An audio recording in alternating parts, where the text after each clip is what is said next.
So I'm Joan Vassar, and I write historical fiction, and I also write historical fiction with a twist of romance. And I try to move around the romance genre, but mostly I want to be known as historical fiction.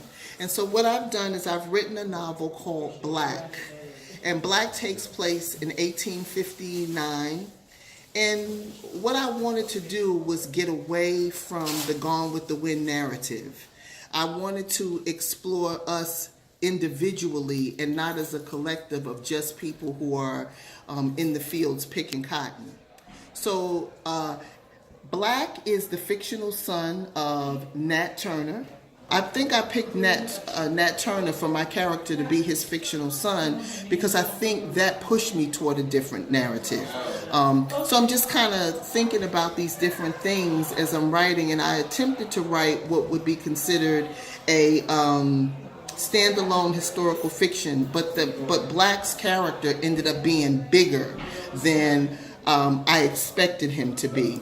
So it branches off into a book two, and book two is Black's brother, who his name is Elbert, and it's called Elbert the Uncaged Mind. And so what Black represents first is us as a people deciding this is not what we're going to do anymore. This is not how we're going to live anymore. And then what Elbert represents is what Black men don't say to Black women.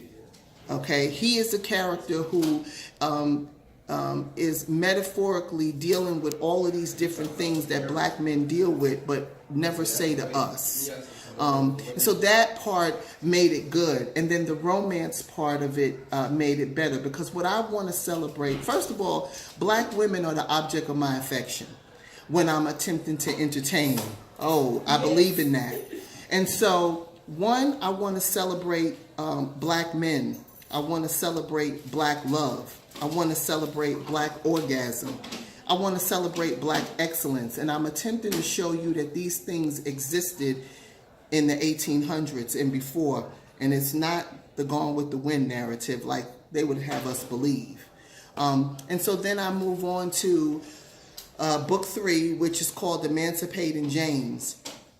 And there is a character in that book who represents a Black man who may not know he's Black, and having to understand that while you may not know it, the world does. So it is a great series. You will get love, you will get masculinity, you will get the things that entertain us as Black women. And so I'm hoping you will enjoy, and I am always available to chat about it.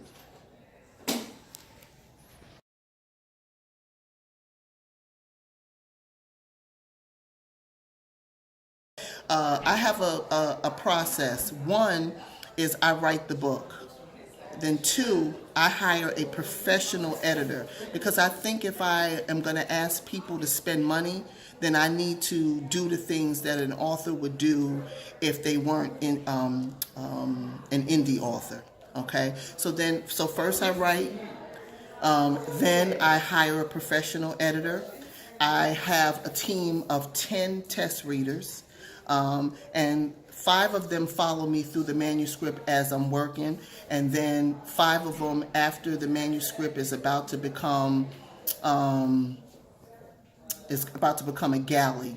And so then once it becomes a galley, I also pay for formatting. I go to a company called Demanza, and that company helps me create a Nook, a Kindle. I hire a separate person from my editor that is a proofreader.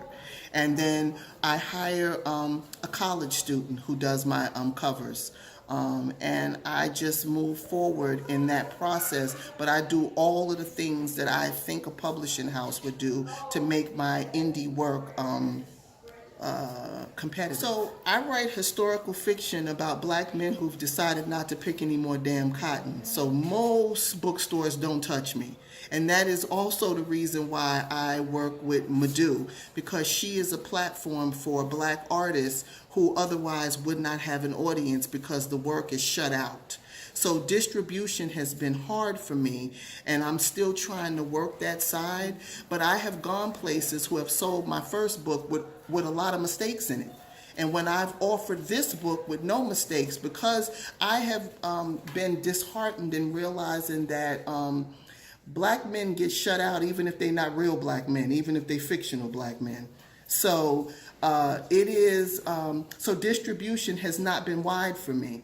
But for the people who have read me, and that is, let me say it this way. I love a black woman, and I love being a black woman, because black women buy the book. Then when they want their friend to read it, they buy it for her because they can't wait for her to buy it. And then they lend their copy out and can't figure out where the copy is, so they buy it again. And then they turn around and buy the same book and gift it at Christmas. Y'all are my distribution. So that's my process.